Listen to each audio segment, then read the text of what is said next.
All right, this is Christel with Christel's Connections, and because of you, first and foremost, I give Father praise, honor, and glory, and we thank Him for all things, whatsoever they are. We thank Him for our yeses, our nos. We thank Him for our waits. We ask that He saves our family, our friends, and our foes, and their families, to all generations of our house. We ask Him to heal the sick, save the lost, be with the lonely and brokenhearted. We ask Him to search our hearts and answer each and every prayer request according to His will and His glory. We ask that He give us wisdom, knowledge, and good understanding, and let not our flight be in the winter or on the Sabbath day. Remember the peace of Israel in the holy blessed name. Amen, amen, amen. We have got your prayer request, y'all, and we are praying for them. But this here's for the people in response to where I was talking about the feast days, the Moedim's Father's holy times. I remember I say Father Yah because there are many gods, and I want everybody to know which one I'm talking about. The true and living God, Father Yah, the great I am that I am, the Father of Abraham, Jacob, Isaac, the Father of Israel, the Father of Sarah, of Esther, of Deborah. Yes, the Father of Yeshua, Jesus the Christ, a Redeemer, and the Holy Spirit, the Ruach HaKodesh. I'm talking about the true and living God. Okay, so that's for those who keep wondering why I'm saying Yah instead of God, because I'd like to call Him by name. There are many gods, one true and living God. So, what people call gods anyway. Okay, so anyway, my response to the Moedim, I was talking about the feast days and their God's appointed time, and how He gave us 7 feast days. And of course, we also had to count another Omer, which led up to one when we just got done with it. And then we have the days of awe. We have that. But Father gave us 7 feast days, and they are holy days, appointed times. But anyway,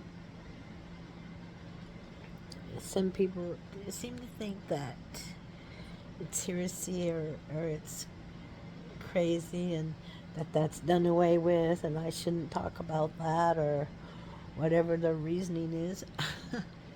Well, Father said to be forever, so He said to do them forever. But let me explain first my statement. My response to the statement that was made about the feast days. Okay, I'm just going to read it. Okay, so don't let the words Yah's appointed feast scare you, or Moedim. Okay. It is amazing to me how people are so good at cutting down or criticizing or condemning something they haven't even took the time to study.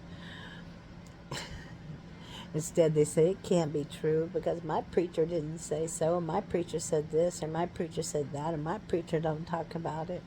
I've never heard of this, I've never heard of that before, so it can't be true. What are you doing, just following some new doctrine? No, it's been in the Word for thousands and thousands and thousands of years. How many Christians are still eating soft food? Christians that has been in the church for years and years and years. 10, 20 years, 5 years, 6 years. 30 years. Some Christians been there all their life. And yet, if you mention a new word, which even is actually the words that they've been talking about, but even if you mention something, or you even say Yeshua, or you say Yah, some of them are just like, they get mad and delete you, don't want to talk to you, kick you out of churches even because you say Yah, because you'll say Yah, Yeshua, the Ruach HaKodesh, Father, Son, and Holy Spirit. But you want to name them by name, or because you say, yeah, I like to do the feast days, or yeah, I believe the Sabbath is the 7th day of the week, which it plainly says. It's, it's the commandment, the fourth commandment. I mean, it plainly says that. But yet there's so many people that want to kick you out of church because of that. They don't want to hear it. Okay, how many of them are sitting there and they get angry because you're handing them a piece of meat when they're sitting on the soft foods, and they should be sitting there, and I'm talking metaphorically here. They're sitting there and they've been eating, they've drank the milk and they're eating soft food, and they've been eating soft food for years and years and years and years and years, hearing the same sermons over and over and over, years and years and years. But when you hand so much so that when you hand them a piece of meat, rather than try to chew it up and swallow it, they start choking and they spit it out, and they can't swallow it because they won't take the time to chew it up, and they won't cross their T's, they won't dot their I's, they won't study it, they won't get in there and take the time to do it. They just won't do it. They'd rather tell you how sorry you are and how much of a heretic you are, or how bad you are, or how sinful, and how you deserve to burn in hellfire because you mentioned the word Moedim, or because you mentioned the Sabbath day, or because you mentioned the feast days. Okay? But let me go back to where I was. According to my understanding, I'm going to give example, or try to give an example anyway, of the feast days and the Moedim, and what I mean by the Moedim. Okay? Think of it like this. Okay, it's like if your church sets up a day, maybe once a year, where y'all get together to have a homecoming. And churches used to do that all the time. Churches, once a year, they'd all get together. They'd have a homecoming. That's where everybody, old and new, far and near. I mean, people that's been members for years, people that's at the church, left and went, started growing their own churches, or left and moved to other places. But anyway, they would all get together. Everybody send out their invites, and everybody get together that once a year on that day. And even that was a set, and usually it was a set time every year, so everybody knew every year this was taking place. So everybody'd get prepped and they'd get ready to go. They'd save their money so everybody could get together that certain day every year. Every year they'd done that, and they've done it for years. So they'd meet, they'd fellowship, they'd talk about Adonai, they'd enjoy their meals, they'd sing together, they'd catch up, or they'd learn whatever it is that Father wanted them to learn for that day or for that time, and they would just enjoy each other's company. Leaders would set it up, and this was an appointed time for the churches and the church families together every year, and they'd done it for years and years, and some churches still do it. Most have stopped. Well, anyway, in effect, that's called a Moedim. That is an appointed time to do something. And that's basically what a feast day is like. Everybody gets together at this certain time of year. It's not an old idea that was done away with. Again, churches still assemble like that together all the time. Or a lot of churches don't anymore, but churches assemble all the time. So, okay. So now here's the thing that gets me. First, answer me this. Are homecomings considered a sin? Are they considered wrong? Are they considered done away with? Are they done away with because a lot of churches quit doing it? Or now even a lot of people ain't even heard of it. Is homecomings considered wrong? Are they considered a sin? Are they done away with? Because some has done it, is everybody bound for hell now who does it? A homecoming. I mean, are they? Okay. Feast days are basically the same concept. But for a lot of people, the word is new. So a lot of people do as, quote unquote, they deem it as unworthy of their time. It is not worthy of my time. But see, that's part of the problem. People don't take the time to research the information that they're getting, or the preachers preach now, or the preachers don't preach. I mean, they don't take the time to research it. They don't check the why, the when, the what, the where, and the how. They don't check the history. They don't check none of that. And then if they do take the time to look, they don't look at the whole matter. They don't look at it from beginning to end, the alpha to the omega. They don't look at the whole matter. They just look at the parts that's going to match with things that they heard or what they want to believe, or the point that they're trying to make. They don't want to look at the whole matter. So again, I'm going to ask you, get out there, take time and search it out. Find out what it is, find out what it's about, and so then again, tell me, why is it considered wrong teaching today? Is it because it has the words Yah's feast days in it? Or because it has Moedim? Is it, or even God's feast days? Is it wrong because it says feast days? Or is it wrong because it has Sabbath day in it? Moedim instead of let's get together for an appointed time?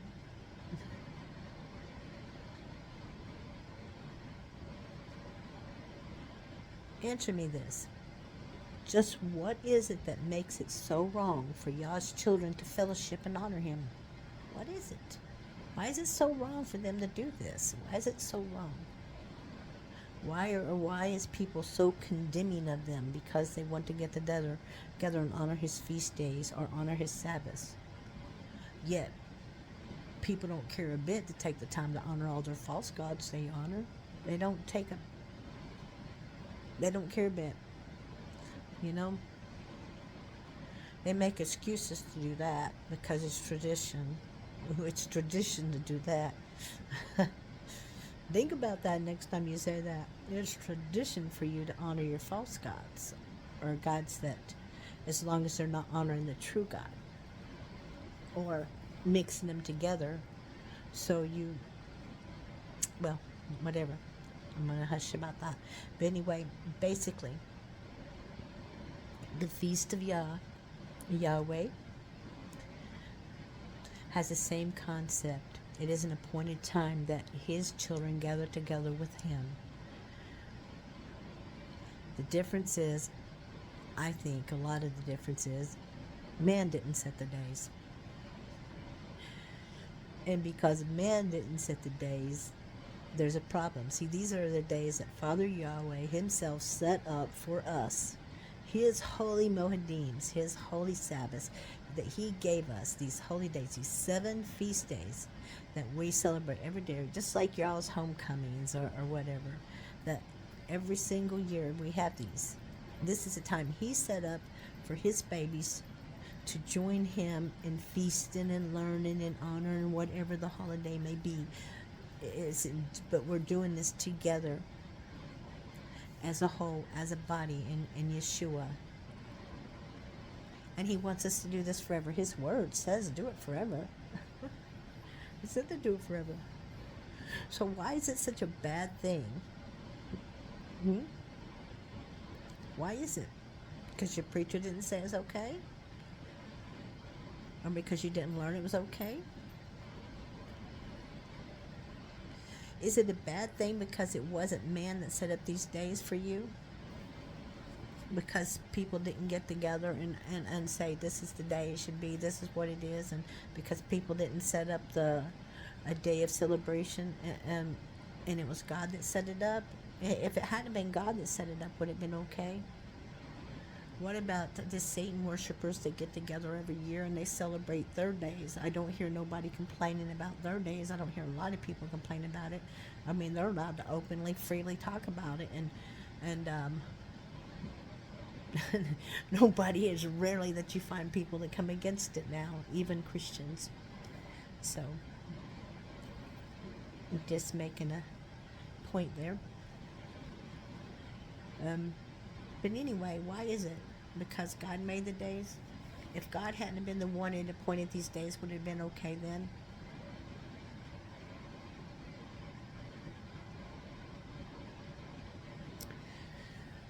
They're beautiful days. They're lovely days. Get Start to understand them. Start to read them. I mean, and sacrifices are done away with. Father's feast days. He tells us to do them and enjoy them forever. Okay, even though certain places like Israel may do it a little different, there's certain places that do it a little different every year because of the circumstances of like the way the buildings are, or just this, that, and everything else. But do y'all like camping? Everybody likes camping. Like, yay, I love to camp. But did you know that I even know of a church now that there's some churches they still get together and they go camping? Are these churches wrong for getting together and going camping? Some of them plan weekends and some of them, accordingly. But churches still get together and go camping. Did you know that? There's some fellowships that do. You don't hardly find them in these big fellowships anymore, but yeah, they get together and they go camping. Yeah. Or they do something, they do a lot of things. They do a whole lot of things together. Or are they wrong because a man made the camping day for the church? Is it okay because a man made that camping day? Do you know that Father even asks us to put a little bit of money aside every week so we can all get our families together, so we can enjoy a 7-day feast, a 7-day getting together with Him, and a camping trip. In Israel, they kind of put little canopies of stuff on the outside of their porches or whatever, just because of the circumstances and the places. But in all, what it is He calls us for a camping trip for Him once a year for 7 days for His people to get together and enjoy this time with Him and to learn and just enjoy it with our families in Him. It's called Sukkot. That's where our Father is. He has His appointed days, His Moedims. I want you to tell me that. How is it so wrong for us to do this for Father Yah or Yahweh like He asks us to do? But it's okay for men to do it if they ask Him. Why is it so wrong, y'all? So the next time before you're very critical, I want you to stop and ask yourself, if a man had said it was okay to do this, would it have been okay? If your church leaders got up and said, oh yeah, let's meet this same time every year from here on, would it be okay? But because it was Father Yah that said, let's do it, and this is His holy Moedims, it's a problem. I mean, it's because the Roman Catholics got together and said, let's meet on Sundays every week for the rest of our lives, that everybody does it, and that's okay. But Father Yah said, let's meet on the Sabbath day every week for the rest of our lives, and that's not okay. Think about it. Anyway, glad you're here. Love, hugs, because of you. Christian speaking.